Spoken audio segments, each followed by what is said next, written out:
Pemirsa, Gubernur Bali Iwayan Koster dan Gubernur Jawa Tengah Ganjar Pranowo menjadi sasaran kemarahan publik atas batalnya Indonesia menjadi tuan rumah Piala Dunia U20. Padahal Presiden sudah bekerja keras mengamankan posisi Indonesia sebagai tuan rumah setelah tragedi Kanjuruhan. Hukuman sosial apa yang pantas bagi dua gubernur tersebut? Inilah Top Review.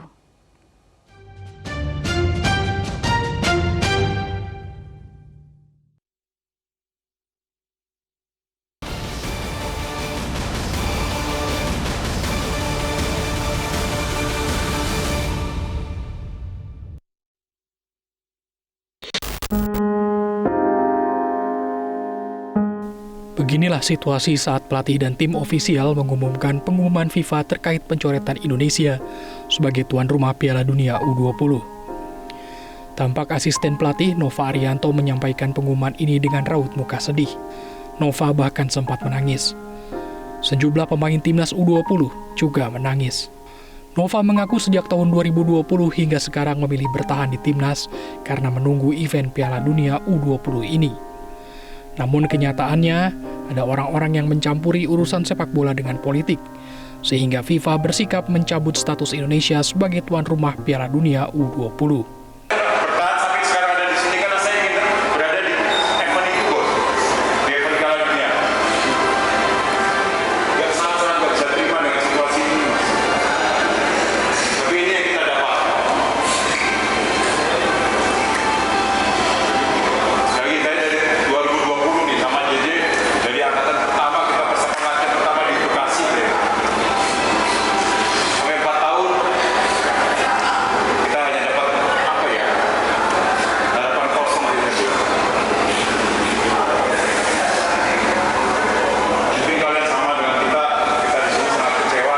Apalagi saya yakin pemain juga kecewa karena ini yang kalian tunggu-tunggu. Nggak latihan kepada TC kemana aja, Bos. TC ke Korea, ke Spanyol, kemana aja. Rasanya sekarang nol. Jadi saya nggak peduli. Ini bukan politik, ini bukan agama, Mas. Saya bilang ini hanya olahraga aja, Mas.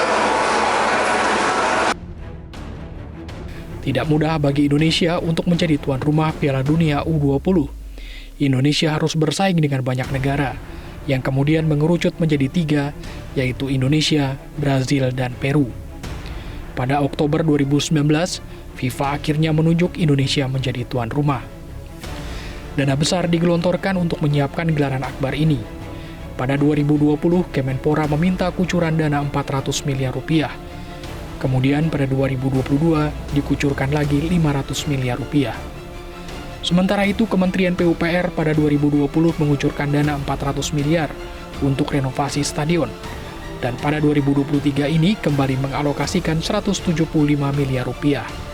Total yang digelontorkan Kemenpora dan Kemen PUPR mencapai 1,4 triliun rupiah lebih.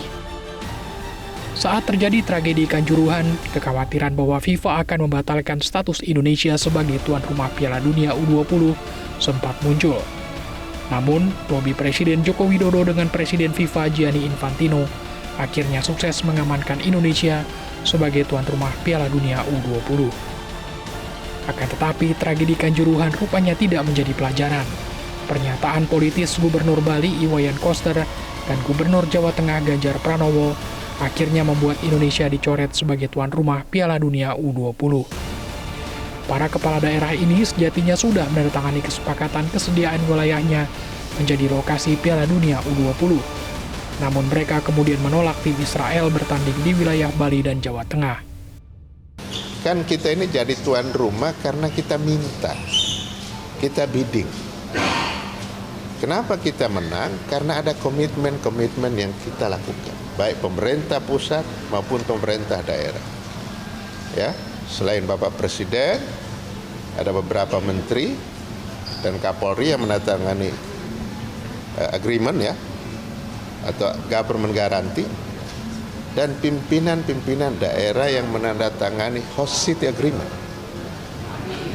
Gubernur DKI Jakarta, Gubernur Jawa Barat, Gubernur Jawa Tengah, Gubernur Jawa Timur, Gubernur Bali, Gubernur Sumatera Selatan. Dan dokumen itu dipegang oleh FIFA. Nah, itu makanya kita dikasih, kita menang. Kan Tanpa itu, pasti kita tidak menang. Lawan kita Brazil, yang tradisi sepak bolanya yang sudah kita tahu. Ada Peru di situ, yang hampir setiap Piala Dunia senior dia ikut. Kok Indonesia yang menang? Karena ada jaminan dari pemerintah, ada government garanti, ada host city agreement. Itu yang membuat kita menang. Tapi begitu sudah menang, begitu sudah ini, ternyata seperti ini kan. Akhirnya FIFA melihat bahwa ya kita tidak komit dong dengan apa yang kita sudah jaminkan itu. Wali Kota Surakarta Gibran Rakabuming Raka heran kenapa muncul penolakan terhadap timnas Israel dari kepala daerah.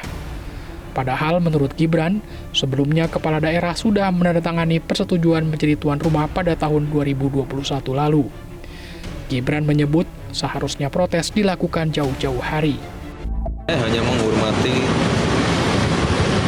perjanjian yang sudah ada, yang sudah ditandatangani kedua belah pihak.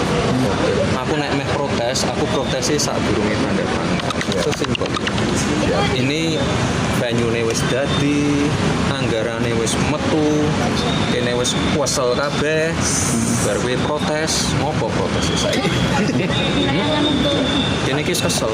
Pak Ganjar sama Kesel, nonggone entek. soal perjalanan itu jadi kesalahan atau termasuk untuk Pak Ganjar ya? Lambuh. Seluruh pecinta sepak bola tanah air pun tentunya marah dan kecewa. Terlebih pencoretan Indonesia menjadi tuan rumah Piala Dunia U20 dikarenakan adanya penolakan yang dilakukan oleh dua kepala daerah tempat event ini akan berlangsung.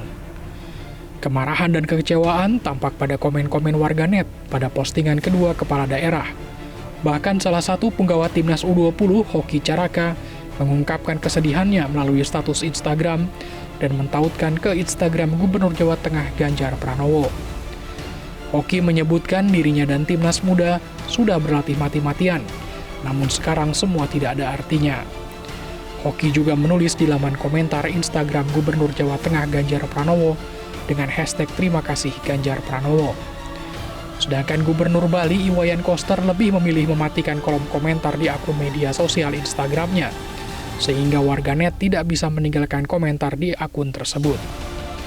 Koordinator Save Our Soccer, Akmal Marhali, bahkan menyatakan orang-orang yang menggagalkan Indonesia menjadi tuan rumah Piala Dunia U20 bisa dijerat pidana karena merugikan bangsa dan negara.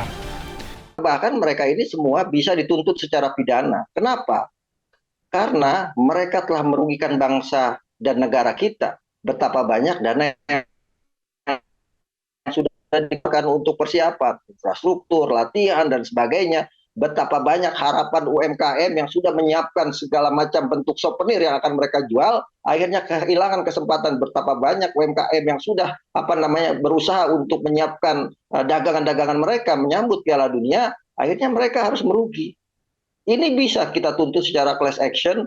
Mereka yang kemudian membuat dan menyebabkan kita gagal jadi tuan rumah Piala Dunia, maka mereka harus bertanggung jawab baik secara moral maupun pidana dan harus gentleman. Kalau bicara politik misalnya, saya misalnya sebagai penggemar bola, saya akan menyatakan jangan pilih partai politik yang membuat kita gagal menjadi tuan rumah Piala Dunia.